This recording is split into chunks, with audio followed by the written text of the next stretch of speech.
자, 5부 오랜만에 세계 소식 좀 이야기하겠습니다. 우리가 세계에 돌아가는 흐름도 좀 알아야 되지 않겠습니까? 자, 오늘 아침에 중앙일보에 보면요, 이렇게 희한한 광고가 나왔습니다. 중국 정부에서 한 걸로 보이는데요. 세계 경제 발전에 적극적으로 기여하는 중국. 저는 처음에 기사인 줄 알고 미쳤나 생각했는데 기사는 아니었습니다. 그래서 내용을 보면 숫자로 보는 중국의 대연 무역의 성과 하면서 중국이 전 세계의 무역에 기여하고 있다. 자, 이렇게 이야기를 하고 있는데요.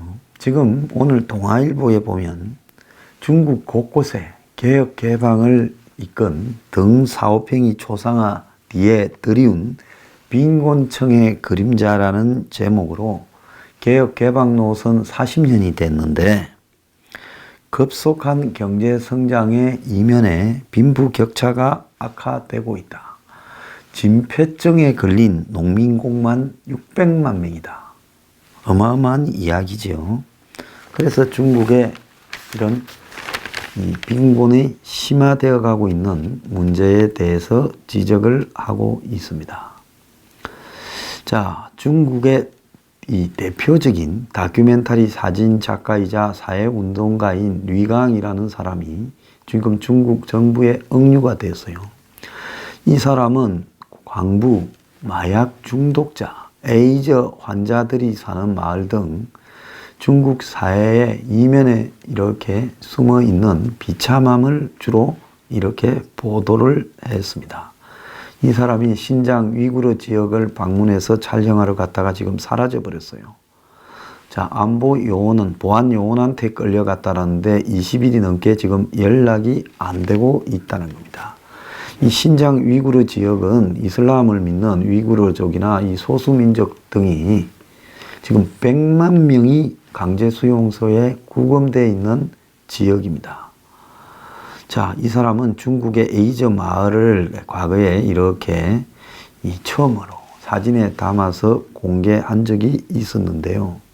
이 사람들이 에이저가 걸리는 것이 성적 문란이 아니라 빈곤층 다수가 살기 위해서 허삼간 매열기처럼 피를 팔다가 보니까 그 과정에서 주사기나 이런 데 이 비위생적인 처리로 인해 에이저에 걸리게 되는 겁니다. 그런데 중국 정부는 이들을 아예 있다는 걸 인정하지 않고 있어요. 어떤 동네는 마을 주민의 40%가 이런 식으로 에이즈를 걸렸는데도 중국 정부에서 지금 외면하고 있다는 겁니다. 그래서 중국은 이런 류강처럼 지금 이 외국의 외신들이 이 사람이 어디 갔는지 중국 정부에 물어도, 한국의 중앙일보가 물어도 지금 이 사람이 어디에 있는지 중국 정부가 말을 하지 않고 있다는 겁니다. 지금 그러면 중국에 포함된 나라 중에, 지역성 중에 제일 잘 사는 데가 홍콩일 건데, 홍콩의 중국 사람들 때문에 부동산 가격이 천정부지로 솟아서 세계 최고 수준의 부동산 가격을 기록하고 있지만은 빈곤층은 9년 이래 최대 수준으로 커졌다는 겁니다. 그러니까 홍콩 입장에서는 중국에 포함된 이후에 부동산 가격이 올라가지고 고통받고 있고 빈부격차도 심화되었을 뿐이지 사람이 살만한 데가 못 되고 있다는 겁니다. 자, 홍콩의 빈곤층이 지금 137만 7천 명에 달해서 2009년 이래 최대치를 달하고 있고 빈곤층 비율이 20.1%라는 거예요. 5명 중에 홍콩 사는 사람들 1명은 빈곤층이라는 겁니다. 자, 그리고 월 평균 소득이 이 빈곤층이라는 것은 세전 가구 소득 중간값의 50% 미만이에요. 그러니까 집집마다 평균의 50%가 안 되는 가구를 이야기하는 거죠. 홍콩의 1인 가구는 58만 원, 2인 가구는 141만 원, 3인 가구는 216만 원 미만이면 빈곤층인데 지금 고령화로 인해서 빈곤 노인이 늘어나고, 그런데 홍콩의 이런 빈곤의 근본적인 이유는 부동산 호황과 중국 관광객 유입에만 의존하는 홍콩 경제의 기형적인 구조와 극심한 빈부격차 때문에 비롯되는 겁니다. 과거는 홍콩이 무역중개항이라든지 또 세계의 이 금융의 중심지 역할을 했지만 이제 그런 것들이 중국에 넘어가고 난 이후에 점점 사라지고 한마디로 삼류 관광지로 전락해 가고 있어요. 이 얼마나 웃기는가 하면 홍콩의 1인당 GDP는 한국보다 2배 가까운 5만 6천 달러가 넘는데 시간당 최저임금은 5천 원이라는 겁니다. 그래서 홍콩의 임금이 진짜 우리보다 실질적으로 따지면 아주 형편없이 낮은 우리보다 소득이 2배가 높은 사람이 1인당으로 따지면요. 어떻게 임금이 우리보다 훨씬 낮냐는 겁니다. 자, 그런데 집값은 어떠냐면 14년간 아파트 가격이 6배 가량 폭등해서 평당 1억이라는 거예요. 10평짜리가 10억이고 30평짜리는 30억입니다. 이게 사람을 살 수가 있겠어요? 자, 공공임대주택이 있지만은 여기 들어가려면 끝도 없이 기다려야 되고 못 들어가고 끝나는 사람이 대부분이에요. 그래서 조그마한 아파트 한 채를 여러 명이 나눠 쓰고 산다는 겁니다. 이러다 보니 지도 많고 이러다 보니 지에 의한 이행 감염도 있고 이렇다는 겁니다. 자, 지난해 홍콩 당국이 잡은 쥐가 14,000마리고 지약으로 죽인 쥐가 26,000마리다라는 이야기도 있습니다. 지금 중국에 이 1978년에는 지니 개수가 0.160, 그런데 2017년에는 0.467. 옛날에는 다 못 살았는데 이제는 빈부격차가 엄청 심해져 버렸다는 걸 의미하죠. 이 지니 개수라는 게요. 0.4가 넘으면 엄청나게 불평등한 사회를 의미하는 겁니다. 중국에 농촌에 아무것도 없어가지고 땅도 없어서 못 살아서 도시로 와서 호적도 제대로 도시에 박지 못하고 살고 있는 빈곤층 노동자, 농민공이라는 사람들이 자, 6년 만에 지금 2,400만 명이 늘어나서 2억 8,652만 명이라는 거예요.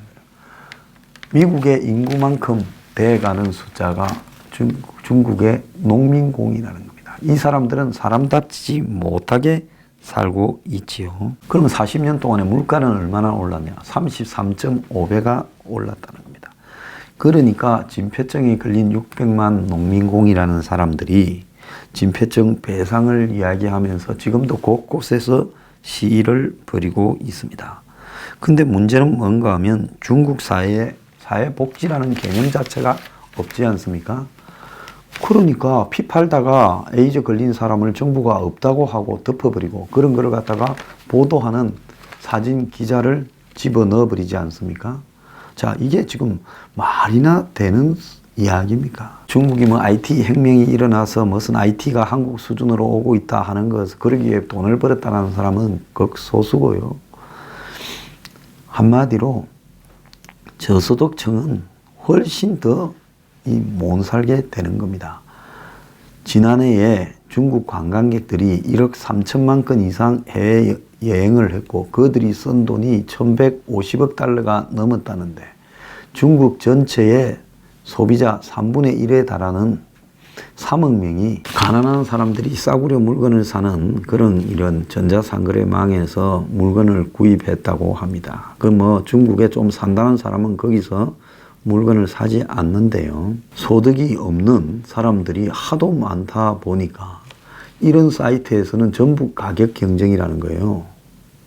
자, 그러니까 저소득 근로자들에게 임금을 주려 하면 한마디로 그런 쪽에서 생산되는 물건의 가격이 높아야 임금도 올라갈 건데 사람들이 가진 돈이 없다 보니까 중국에는 이중의 가격이 있다는 겁니다. 가난한 사람들이 사는 물건 가격. 그러니까 그 가격으로 물건을 생산하는 사람들은 또 저임금을 올려줄 수도 없다라는 겁니다. 제가 이야기하고 싶은 것은요. 중국은 인민들 중에 없는 사람은 사람이라 생각 안 하고 그냥 깔아 뭉개버리면서 공산당이나 공산군, 더 나아가서 소수의 권력과 결탁된 또 권력의 이 친인척, 가족들, 이들이 다 끌어가는 나라예요. 저런 나라가 유지될 수 있겠어요? 아마 조만간에 이제 불황이 더 심화되면 3억에 가까운 농민공들이 전부 길거리로 나와서 폭동을 일으키게 될 겁니다. 중국은요, 제가 볼 때 지속될 수 없는 사회 구조를 가지고 있습니다. 자, 일본의 관광객이 갈수록 늘어나요. 우리 주변에 요즘 한국에 어디 제주도 가서 쉬거나 지방에 가거나 해서 호텔에 한 이틀 자고 오는 돈이면 일본에 가서 싼 물가에 잘 묵고 잘 지내다 온다. 그래서 다 일본 갑니다. 그래서 올해 일본을 찾는 외국 관광객이 3,100만 명이 넘어갈 거라고 하고 있어요. 그래서 2020년에 4천만 명을 목표로 하고 있는데 그게 달성될 것 같다는 겁니다. 일본이 호우하고 지진 또 몇 년 전에 있었던 원전 이런 걸로 해서요. 이 외국인 관광객이 가는데 어려운 요소들이 많은 나라인데도 불구하고 이렇게 일본을 많이 가고 있습니다.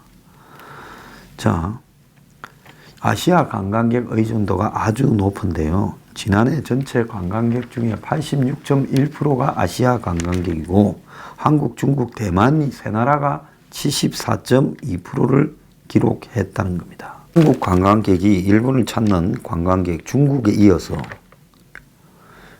2위로 626만 명이라는 거예요. 참 많이 갑니다. 근데 뭐라 할 수도 없어요. 그런데 일본이 그 동일본 지진 후쿠시마 사태가 있었던 그때 2011년에 622만 명까지 떨어져서 한국 관광객이 더 많았습니다. 그런데 매년 30%씩 증가하면서 지금 이렇게 늘어났어요. 한국 같은 경우에는 지난 9월 달에 1,000만이 넘었었는데 올 연말까지 가봤자 한 1,300만 명 이런 정도 될 거라 봅니다. 그렇게 본다면 한국은 일본에 지금 관광객으로 보자면 반토막보다도 훨씬 좀 있으면 3분의 1 토막이 나게 생겼습니다. 자, 이것이 어디에서 비롯되고 있는지, 세계에서 교통이나 관광 인프라가 제일 잘 돼 있는 나라 중에 하나가 한국일 거라 보는데 왜 한국은 이렇게 빌빌 싸고 있느냐? 거기에는 여러 가지로 문제가 많이 있다고 보는데요. 가장 큰 문제는 제가 볼 때 정부의 문제고 두 번째는 이 국민들의 국민성 문제라고 저는 보고 있습니다.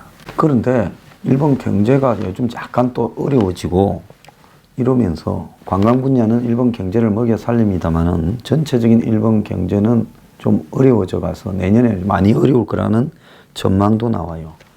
그러다 보니 아베 지지율이 한 달 새에 한 5% 이상 떨어졌는데요.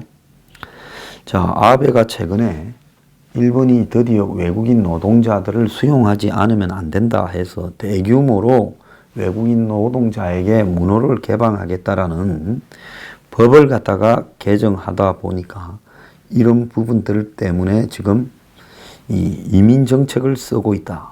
이래서 지금 비난이 격화되면서 지지율이 떨어졌다는 겁니다.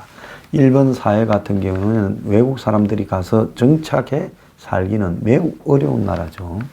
그래서 외국인에 대한 거부감이 굉장히 강한 민족성을 가지고 있는 나라인데요.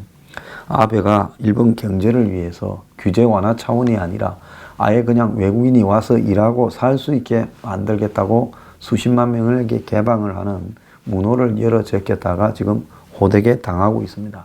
그래도 이 사람 보면요, 할 거는 하는 사람이에요. 일본 경제 지금 현실로 보면 노동력이 턱없이 부족하고 젊은 사람들이 부족한 초고령화 사회, 세계에서 제일 심한 초고령화 사회로 가는데 일본 경제가 이민에 개방하지 않고는 버틸 수가 없을 거라고 보이는 겁니다. 지금 트럼프가 온 사방에 좌충우돌을 하고 있습니다. 자, 그런데 프랑스의 마크롱은 노란 조끼에 굴복해서요. 지금 무릎을 꿇고 이제는 지지율까지 추락해서 이제 뭐 거의 끝나가고 있어요. 마크롱은 글로벌리스트라는데 이 사람은 신자유주의를 추종하는 사람이죠. 그래서 내가 마크롱을 이 포퓰리스트라니까 또 비판을 하는데 마크롱은 당선될 때는 포퓰리스트처럼 해서 대놓고는 당선된 이후에는 글로벌리스트로 변신을 했기 때문에 저렇게 얻어맞고 있는 거죠. 트럼프는 당선될 때도 포퓰리스트였고 되고 나서도 포퓰리스트입니다. 자, 그 다음에 이민 포용 정책을 썼던 메르켈은 이제 당 총재에서도 독일 기민당 총재에서 물러났어요. 그 뭔 의미인가 하면 이제 새로운 당 대표가 뽑혔고 이제 메르켈은 자기 임기가 마무리되면 이제는 정치를 더 할 수 없다라는 겁니다. 자, 그리고 이 영국의 메이는 이 브렉시트 등을 가지고 이제 불신임 투표에서 겨우 살아났지만은 이제 이 사람도 다른 한편으로는 앞으로 정치적 장래가 길지는 않을 거라고 보입니다. 그런데 트럼프는 프랑스에서 일어난 총격 사건 하나를 가지고 이제 미국도 그리 안 되려면 불법 이민자에 대해서 장벽을 강화해야 된다 하고 이 민주당을 향해서 예산 정액을 요구하는 장벽 세울 돈을 더 내놔라 이렇게 요구하고 또 전 세계를 상대로 무역전쟁 잠깐 휴전했습니다마는 활발하게 밀어붙이고 있어요. 트럼프는 반이민, 보호무역, 민족주의를 주장하고 있어요. 그래서 유럽에 앞서 언급한 그런 이 정상들과는 매우 다른 상황으로 가고 있습니다. 자, 영국도 지금 브렉시트 탈퇴하느냐 아니냐를 가지고 난리가 나버려서 이 정권이 매우 취약하고, 자, 프랑스에서는 유류세에 서민들이 들고 일어나서 지금 마크롱이 궁지에 몰렸습니다. 자, 여기에 밑에 깔려있는 서민들의 반란은 핵심은 뭔가 하면 세계화에 대한 반기, 이민에 대한 두려움, 지도자 못 믿겠다 이거요. 자, 그래서 이 노란 조끼는 좌파 우파가 없이 그냥 서민 삶이라는 걸로 이렇게 뭉쳐버렸어요. 그래서 도시 엘리트들의 외곽의 빈민, 농민 이런 대결이 되어가는 계급 문화 대결로 가고 있습니다. 자, 미국도 지금 대도시 뉴욕 같은 대도시 워싱턴 DC 이런 LA 같은 데와 그러지 않은 지방 사이의 격차가 매우 심해지고 있어요. 미국의 전체 고용소득의 72%가 대도시에서 나오고 미국의 도시 인구가 전체 62.7%를 차지하는데 면적은 3.5%밖에 안 된다. 그러니까 미국의 대다수의 시골들은 황폐해지고 있고 지방 도시들도 완전히 황폐해지는 거죠. 그래서 미국에서 이제 그렇게 소외된 사람들이 내 일자리, 내 소득을 주장하면서 지금 난리가 나고 있는 겁니다. 자, 마크롱이 리트당 98원 인상한다다가 우리한테는 이거 큰 돈이다 하면서 얻어맞아 버렸어요. 뭐 기후 관련해서 이렇게 세금 했지만은 배고픈 사람 앞에 기후 같은 소리 하지 마라 이러면서 감세에 얻어맞았습니다. 자, 이렇게 시대에 항복한 마크롱을 향해 트럼프는 프랑스 국민은 환경 보호를 위해 많은 돈을 이렇게 지급하고 싶지 않을 거라면서 자신은 이 파리 기후 협약에서 탈퇴했다고 자랑을 했습니다. 이게 뭐예요?